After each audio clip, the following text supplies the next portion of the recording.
couple of key highlights from your entire sales process that's going to help you separate yourself from the competition and really make you stand out. Now, you have to understand that when we're dealing with educated customers today, we really want to make sure that we're always on the same page as they are. We want to make sure that we're creating equal playing levels, but more importantly, that you're always presenting value in yourself.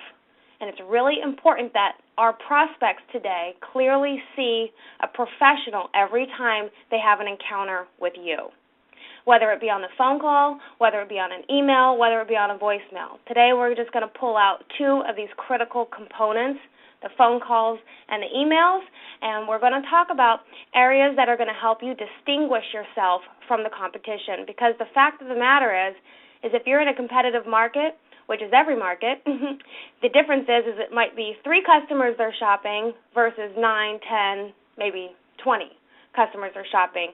You've really got to make sure that your emails, your presentation, everything that you're doing is just rock solid, and that the prospects see you as the most promising source to do business with. So I'm going to pull out 7 areas to distinguish yourself, and if you want to hit the next slide, we'll get to number 1. So the first one, templates. It's really easy to use email templates, right? You're going to definitely want to have your notepad out right now before we go through some of these steps. You're going to want to jot some notes down, and let me just give you a little couple tips here before I get into number 1. But you want to take notes. You want to put some key highlights. If you hear me use a phrase or you hear me use a question or any type of an approach that sounds good to you, that you're thinking, I should try that, you got to write it down right now. Because if you don't write it down, frankly, even though this is a 30-minute call, you won't remember it.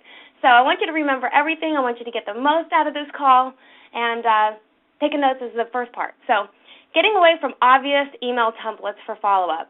I can't tell you how many times I've shopped dealerships, and I continue to shop dealerships. Even before I go into a client's shop, I take a look and see what they're sending out. It's very easy to have automated emails go out, and it's obviously there for a reason. It's to make your jobs a little bit more convenient. The problem is that if everybody out there, all the dealerships, are sending out canned, automated email responses, they're not personal. So how can you distinguish yourself?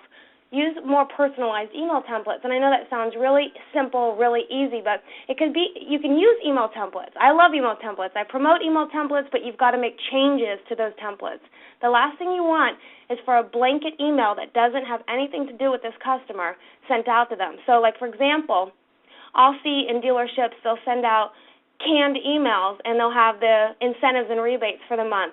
But they should really only be specific to that prospect's interest, meaning the specific vehicle. So if say you're a Kia dealership, and this prospect had originally sent you in an email request on a Kia Sedona, they don't really need to see the incentives and rebates for all the other vehicles, do they?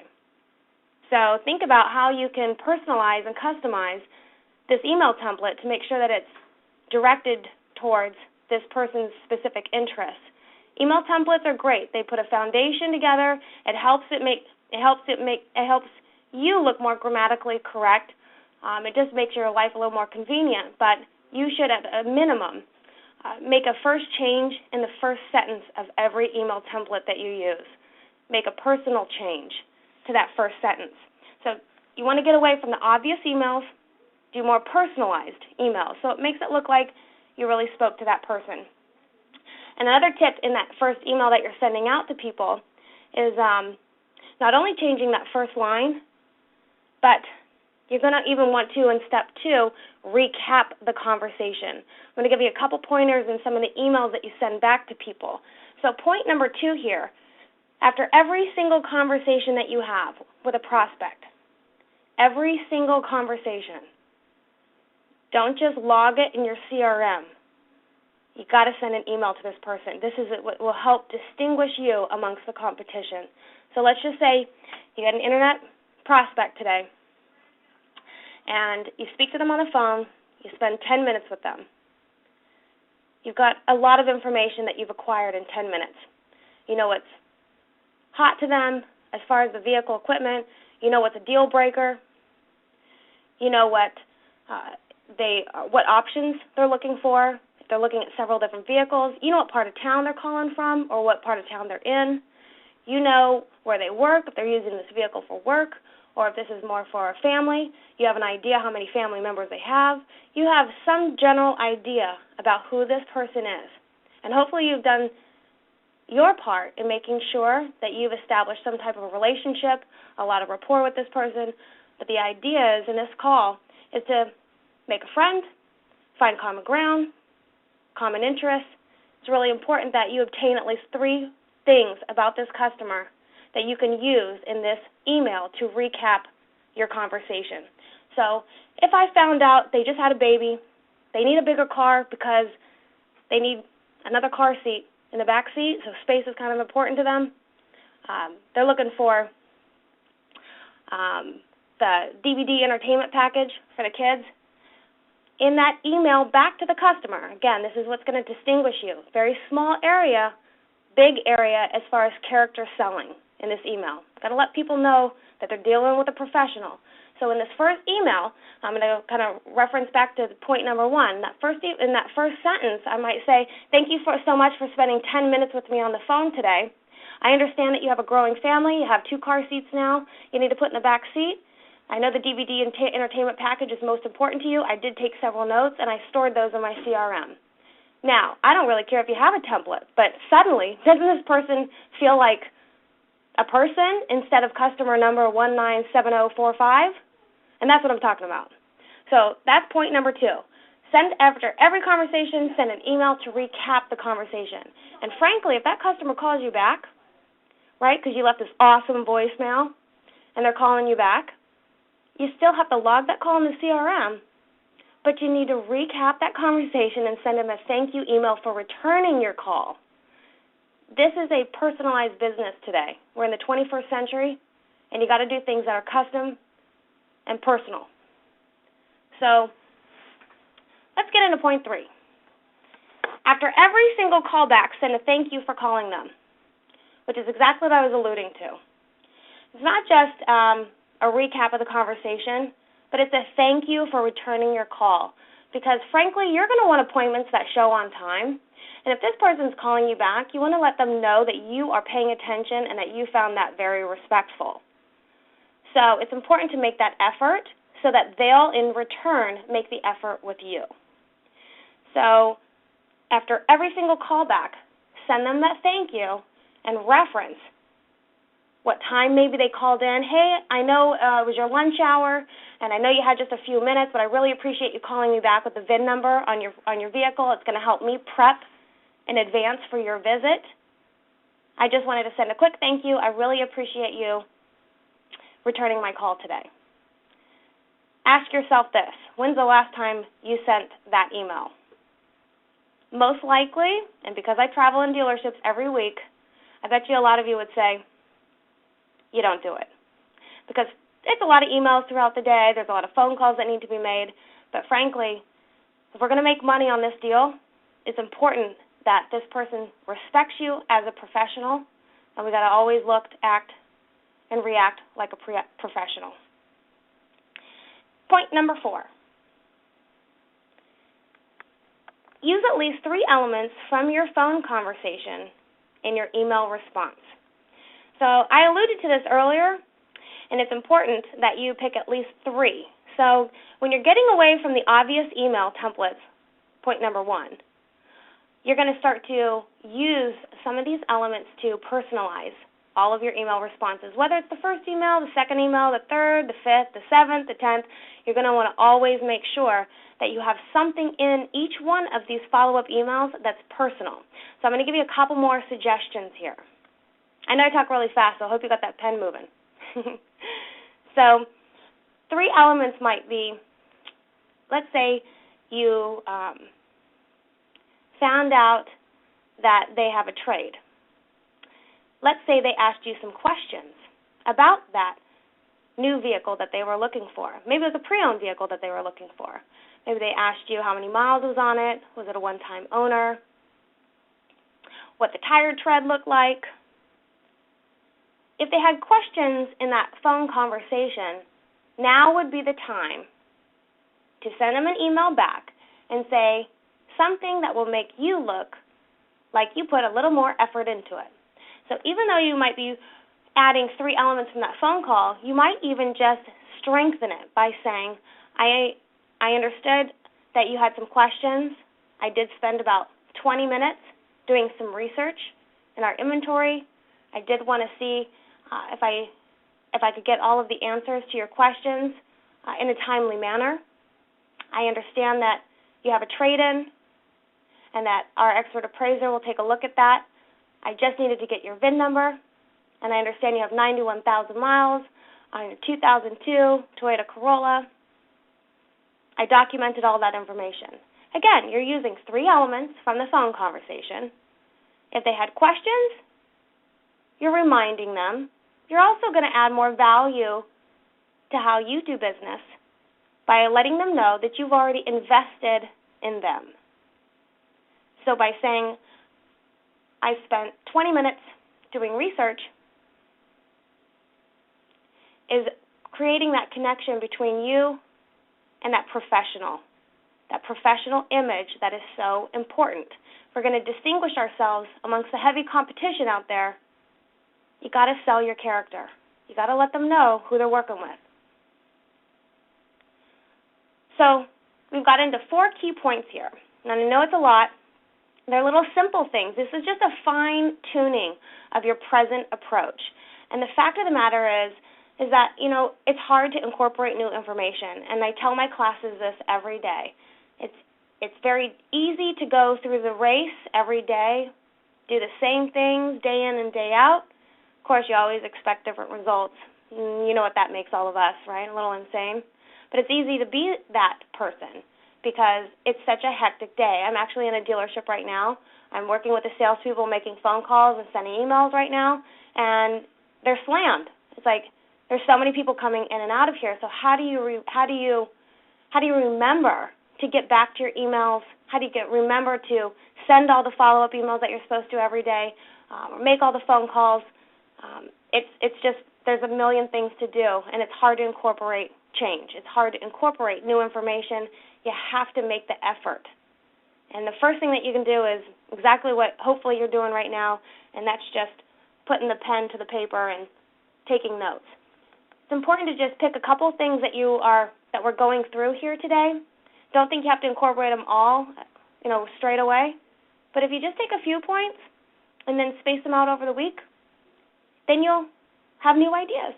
You got to inject new information into your approach at all times. The fact of the matter is we're in the 21st century. This is not old school selling anymore. This is not press 1 for this, press 2 for that, press 3 for that. This is real people looking to buy real things, real cars, because we got to make real money. So it's important, once again, that you plan to be a professional, act like a professional, write your changes down that you're going to make today. Just pick 3, focus on those this week, and then you'll be well on your way to upgrading your present approach. All right, let's hit the next slide. Okay, so point number 5. Send a personalized appointment confirmation email. Now, even if you're not in the BDC, even if you're not just a sales consultant, an internet sales consultant, you might just be another salesperson that doesn't necessarily handle internet leads. You can use this strategy for really everybody, all your walk-ins, all your be-backs, all your phone-ups, all your internet leads. Anyone that you set an appointment with, even if it's a be-back, should always get an email confirmation of their appointment. And some of you might be saying, well, I do that all the time. But frankly, a lot of salespeople don't make the effort to do that. The daily goal of incoming calls, internet leads, is appointments that show on time. So yes, you might have had a really strong conversation. Yes, you might have sent them a recap of your conversation in an email, but it's very important that they also get an appointment confirmation. Of course, I'm going to always encourage a call to confirm that appointment prior. But point number 5 is to send a personalized appointment confirmation email. So what would a personalized email confirmation sound like? This is a little different than some people's appointment confirmations, and I just want to be clear about what the difference is. You may be sending appointment confirmation. You may be picking a template. You may be popping in the date and time. What I'm asking you to do is amp it up. So on the first 2 lines of your appointment confirmation, thank you so much, Mr. Customer, for spending 15 minutes with me on the phone today. I took a lot of notes. I understand what's most important to you. I understand that you do not want red, you do not want black, and you do not want blue. Your first preference is silver, your second is gold, and third, white. I did take all of these notes. I did store them in your record. I want you to know that I will be prepping for your visit in advance. This email is to confirm our appointment for date and time. Of course, I'm always going to let people know what to expect for their visit. So if you're in a BDC and you're directing this person to see a manager, that's, of course, what we would want to be seeing in this email confirmation, is exactly what the expectations are for this customer when they come in for their visit. So you're going to go into the Kia showroom. You're going to ask for Jennifer Suzuki. We'll have something ready for you to drive. I'll have relayed all of the information that we had discussed on the phone to the manager in advance. That is a personalized appointment confirmation. And once again, this is what's going to distinguish you between the other dealerships who are constantly sending out email templates for everything. Personal, personal, personal. Point number 6, appointment confirmation emails should include a contact person, directions, expectations of the visit, just like I was alluding to. So make sure that we have the contact person, but do not forget to put the address of the dealership in that appointment confirmation. I know that sounds really simple, but you'd be surprised at how many people do not put the dealership's address in the appointment confirmation. And if you're in a multi-dealership group where you've got the same franchises and maybe you're 20 miles apart, 50 miles apart, you really need to make sure that you put the address on there. The last point here is 7, introduce yourself and define what your role is and responsibilities are at the dealership. Now, I put this on here because oftentimes in BDCs, the customer comes in and wants to talk to that really nice girl they spoke to. And they get really bent, they get really frustrated when that person's not available. I just wanted to, like I mentioned earlier, it's important to set the expectations in that email of who they're going to see, what's going to take place, and even when you do that sometimes they still don't see that. I understand that. But you got to make every effort and you got to do your due diligence to make sure that you're distinguishing yourself amongst everybody else, that you're setting the expectations properly with each individual prospect. They all matter, and it's important that they feel welcomed and invited and they feel special and unique. So there's our 7 points. Hope you got a few little nuggets here to incorporate into your present approach, and I want to open this time up for questions now. Well, thanks so much, Jen, and appreciate you being so straightforward, and it was pretty concise and right to the point. One of the first things you said was the educated customer, and it's interesting because I don't think everyone treats them as such. Can you comment on that just a little bit more in terms of what the expectations of the customers are? I think what the expectations of customers are is that, well, first of all, they don't really know what to expect when they're calling in a dealership or when they send in an email lead. They really don't know that somebody's even going to respond back to them, and frankly, they don't even know who you are typically when you call the customer back. Your intention when you're calling the customer back is to get an appointment. But once again, distinguishing yourself right up front and letting them know, I'm a customer care representative here. My job here, my responsibility is to make sure that you have a professional visit. I'm responsible for that. Just wanted to make sure I've got some accurate information here. Helps identify who you are with these folks. Or if you're the internet manager, I work with all of our internet clients here. My job is to make sure that you have a professional and timely visit. I just want to take a couple notes on the information that I received on the email. There's a lot of different ways to identify yourself, but I think that they don't really know what to expect. Yeah. Jen, we have a question from Sharon Ricketts, and that question is, I am selling the appointment. How do we avoid the out-the-door price we get from the prospect so often? That is like the number one question, and I don't even know that we have enough time to get into all the details of that. But that's a fantastic question. You know, what happens many times, and this is the simplest answer I can give you because we have a short amount of time, the simplest answer I can give you is from the very beginning of the phone call, most salespeople and most representatives, they're not quick enough. They're not quick enough after introducing themselves to then engage the customer.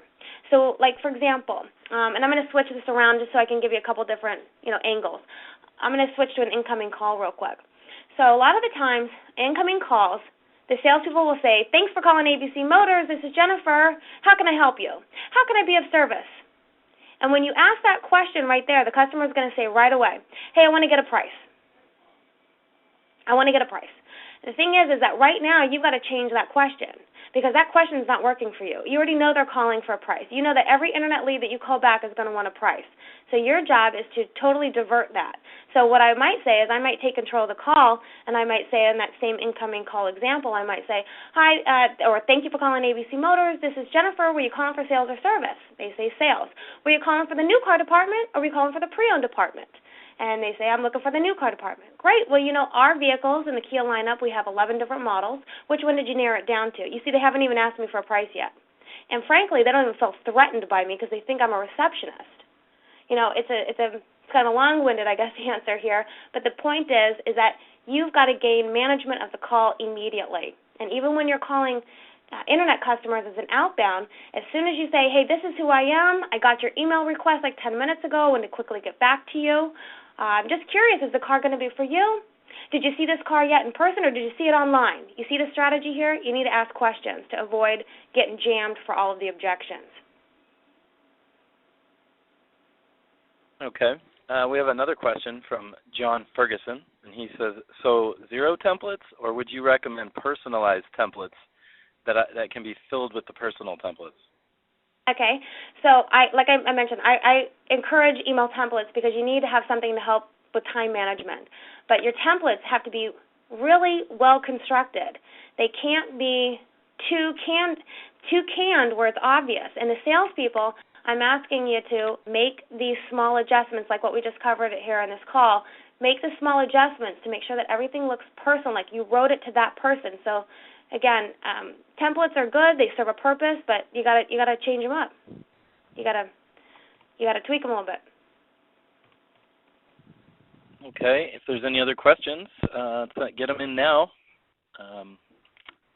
Otherwise, I think we'll let Jen get back to her day. If you click the last slide, it's got my contact information on here. And if anyone does have any additional questions, there's my email address, there's my phone number, and you're welcome to send them on over my way. Hey, Jen, we really appreciate you taking the time to join all of us today. Jen, you're up in Delaware, I understand, and I'm in Southern California. Jeremy's in the Bay Area, so the entire nation is at work here. All right. Well, that's it then. Everyone that joined us, thanks again.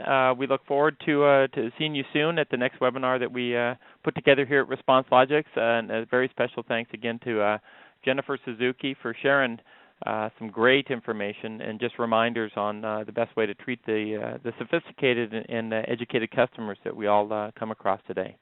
Thanks again, everyone. We'll close this one out, and we'll catch you next time.